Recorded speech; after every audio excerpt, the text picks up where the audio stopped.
Harvey Park, congratulations. You made it. We are done with 2020. Thank God.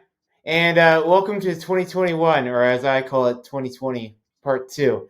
Hey, in this update, I'm not only going to give you the scoop on what happened the past 7 days in our market, which is not a lot, but I'm going to give you a recap of what happened in 2020 and give you what I expect to be happening in 2021 and some resources and knowledge that can help you minimize the suffering along the way.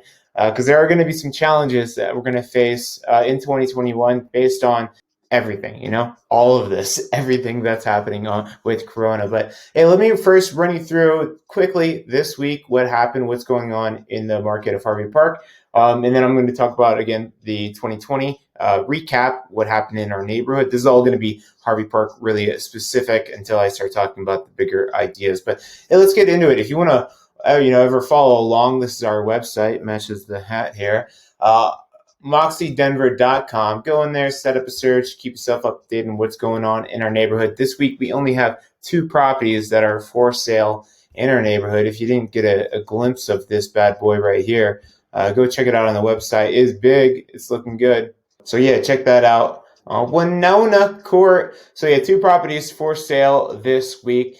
We have 0 new homes hitting the market, and we had 2 properties that sold this past week. So that's about what I expect this time of year. Actually, I did expect a little bit. Last year, as soon as the new year was over, the market, just a bunch of listings went out. I'm going to take this off, a little bit more comfortable. The market kind of took off on us because we had good weather in January. So I'm expecting a little bit of the same, but we haven't been seeing it yet. And I think some of it does have to do with the issue I'll discuss later that sellers are facing, especially if they want to live in the Denver market, and how what's going on in the economy is not helping out buyers in Denver. But talking about the 2 properties that did sell this past week, first one is 1977 south of Rain. Let me get my, come on. 1977 south of Rain Street. This one was originally listed and sold for $400,000. And then you have 2090 South Wolf Street. This one was originally listed and sold for $470,000. So that is the scoop. It's the skinny on what's going on this week. Let's talk a little bit about the another thing I'm going to be adding: buyer needs. So each week I have clients that are looking in Harvey Park specifically. I have 2 right now in mind. And the benefit of me telling you clients that I'm working with that are looking in the area is that if you are a seller of said property that meets the description of what they're looking for, you can essentially hit the easy button, not have to do all the work to put your property on the market, make it ready for showings. You don't have to get out of your house for showings, and we can see if we can make it work with you and my buyers on the low, and just save money, save time, save everything. So I have 2 buyers. One is they're both looking for 3 bedrooms, 2 baths. Can be a 3/4 bath, but they're looking for the bathtub and the shower. That would be ideal. One of them needs a 2-car garage, and the other doesn't really care about a garage. Garage would be nice, but not a must. One's looking to move right now, and the other is looking for the end of March. So the one with no garage is towards the end of March. Budgets are under $450. So if you have something like that, reach out to us, let us know, and we'll see if we can make that work. All right, let's talk about 2020 and what the hell happened. Well, the market started out the first quarter very similar to the end of 2019. Things were booming, things were moving. Low inventory, but the buyers were out there. Buyers were shopping. Like I said, the January kicked off, and we had a lot of people with interest, helped out by the low interest rates, helped out bringing out the buyers. But things took a little bit of a kink in the hose right at the end of March and the beginning of April. What happened was the COVID shutdown for real estate. It really only affected us for a few weeks, but sellers were nervous about even listing their homes at this time. So we saw the market kind of freeze. Not many deals were getting done. But as soon as things opened back up, the kink in the hose was let go, and then everything kind of took off from there. And so in Q1, we had 44 properties that sold in our neighborhood. And Q2, 3, and 4, it went so 44, then 49, then 65 homes sold, and then 73 in Q4. And so we would have had a lot more homes sold, but they're just super low inventory because the buyers, like I keep mentioning, they're definitely out there. The average days on market for Harvey Park, it says in my stats, it says 11, but between me and you, a good property in Harvey Park, because this is looked at the area that's still relatively affordable for Denver, right? So if a good property hits the market priced right, hits the market on a Thursday, it's going to be receiving showings and offers over the weekend, and it will likely get scooped up or go under contract by like Monday or Tuesday. So I would say the realistic number for if you're a buyer looking to buy in Harvey Park, I think the average days on market is 4 or less. Things move quickly. But there are some properties that, they're overpriced or the condition isn't ready for the market, and those ones sit and they sit longer. The average list price to sales price in Harvey Park is 101%, meaning that on average, properties sold for 1% more than what they are listing at. So there's that. And then let's see. So over 231 homes sold last year in Harvey Park. And yeah, like I mentioned, that everything has been just super hot in the market. We had the lowest inventory they have had on record in Denver since they started recording, right? On record, lowest inventory ever last year. One of the things that I think is keeping sellers from selling, the people that want to stay in the Denver market, are that when you're a seller, hey, all the advantages are on the sales side, right? You can get the best price, the best terms, things are going to move very quickly. But then as soon as you try to go find that other perfect property that you want to move into, now you're a buyer in the buyer pool. Things are super competitive. And what makes it even worse for you is if you're purchasing that next property is contingent on your current property selling. And if there are 5 other offers on the property that you really, really like, and yours is the only one that's contingent on, your property selling, all things being equal, they're likely going to go with another offer. I probably would too if I was a listing agent. So that makes it super hard for sellers because, you want to sell, but you want to wait for the right house, right? But if you wait until you put your property on the market, now you're feeling super rushed, right? I got like a couple weeks that I have to find a property, even with like a post-occupancy agreement or something like that.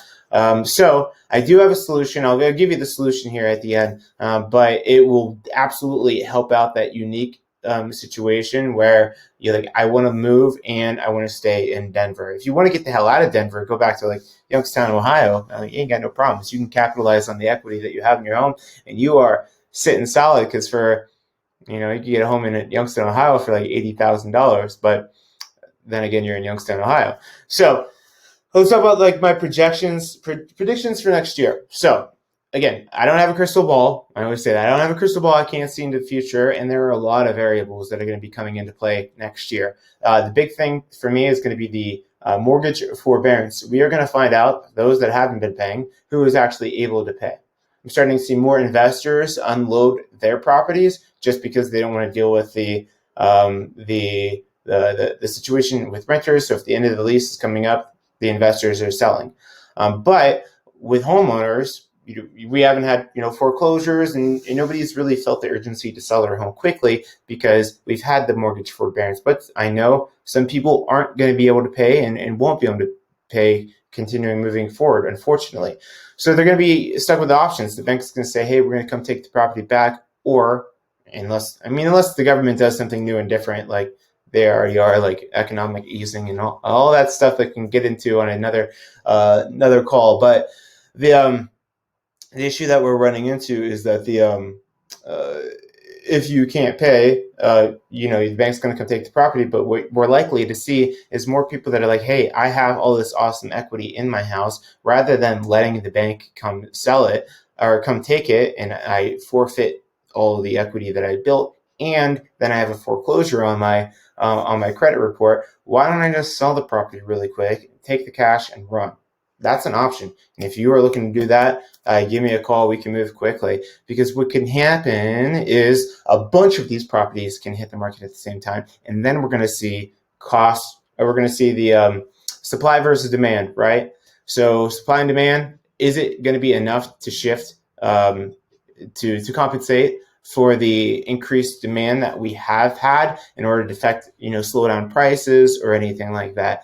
That story is left to be told, right? We'll find out. We'll see how things go. The other thing is that the interest rates are still super, super low, and I don't see a Democratic president, on whatever side you like, I don't see a Democratic president jacking the rates back up. I think they're probably going to make more opportunities for people to get home ownership, and with that will then create more buyers, which will make things even more crazy. So we're starting to get more people that are coming here from California too.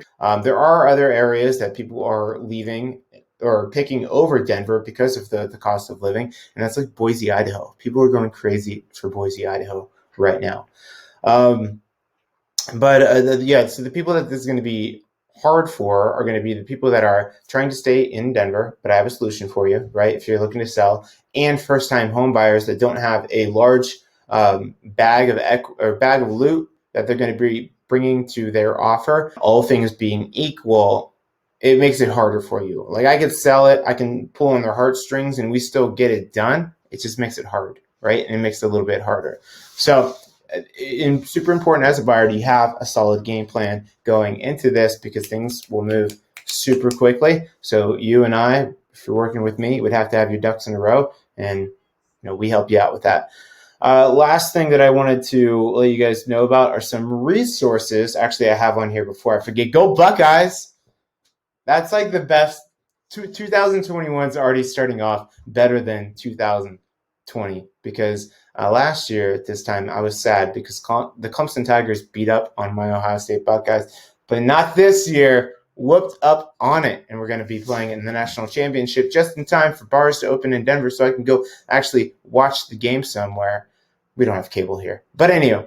The other thing I want to let you know the resources that I have for you. So, if you're looking to sell quickly and your property is in disrepair, I can help you out with that. We have investors that are interested in buying disheveled properties that need some love, that wouldn't be ready for the market. Give you cash, get you out of there quick. You won't get as much as you would on the open market, but there's a lot of less hoops that you have to jump through, and these guys are more willing to accept properties that need a bunch of work. I find a lot of people in Denver are looking for the more turnkey properties because they're spending so much money just getting the house and on their monthly payment that they don't have a ton of extra money, or don't want to spend a whole lot of extra money to have to do a whole bunch of updates, right? The other thing is, if you're a seller and you are looking to make that move where you sell in Denver and then stay in Denver, here's the best freaking option, and I'm super happy that it came to our market. It's from a company called HomeLight that I've worked with in the past. So HomeLight, what they'll do is, it's going to sound too good to be true. I'll explain it. There is a fee for this, but what they'll do is they'll come in and you say, hey, I'm ready to sell my house. I'm going to sell my house, but I want to get the money to go find the next property first before I do this, right? Awesome. So they will give you 90% of your home's value now. So they'll do a comparable market analysis, see what your home should be selling for now, give you that money so you can go then find that next property. Here's what's awesome about it. You're out of the house. Properties that sell, that are unoccupied, typically sell for more because there's less clutter, there's less life going on. Buyers can see themselves in the house better, and it gets them more excited. Plus, for you as a seller, the benefit is that you don't have to sit there through showings. If you have kids and dogs and things like that, you don't have to shuffle them out of the house every time you have showings, which is, man, there's value in that for sure. So these guys will give you 90% up front. We go find the next property that you love, put it under contract, you move out of the current house. These guys get your current home ready, and then we put it on the market. You will get the difference from what they sell. Even if we say we list at $450 and we get $460, and they already gave you the 90%. So you'll get that additional 10% plus whatever. If we knock out of the park and get you more, you're going to get that additional money. There is a small fee for this.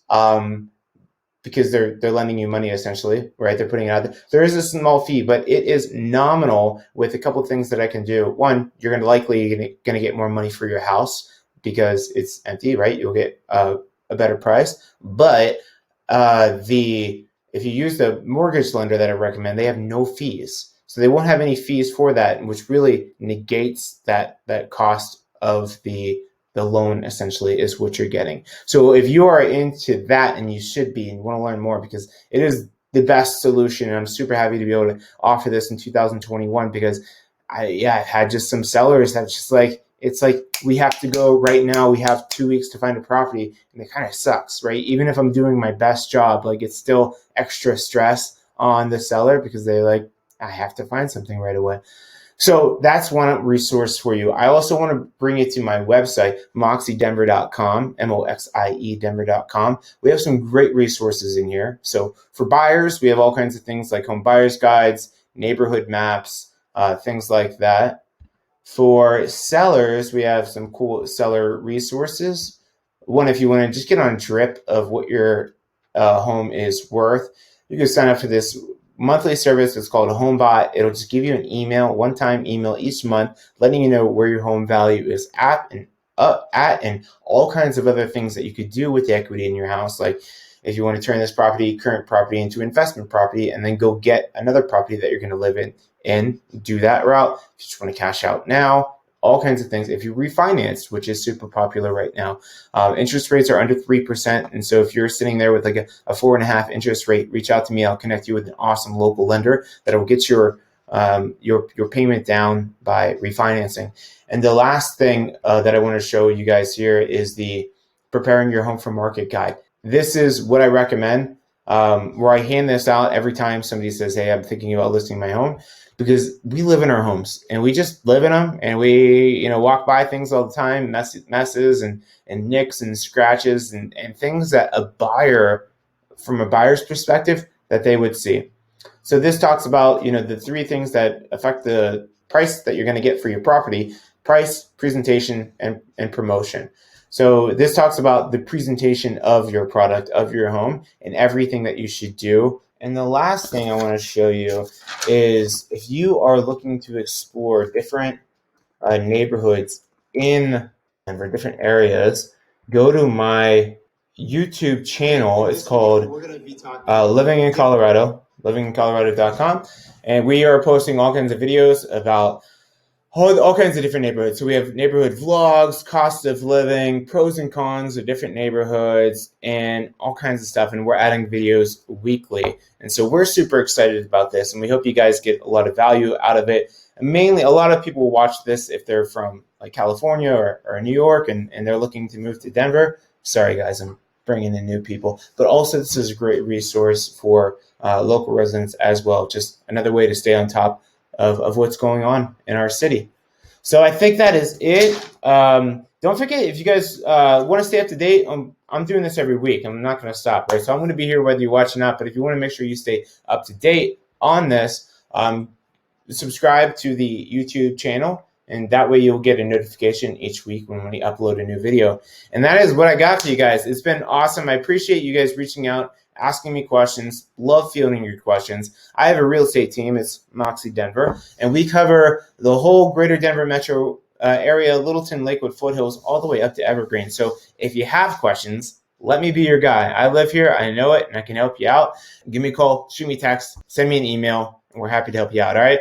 See you guys. Have a great one. Go Buckeyes.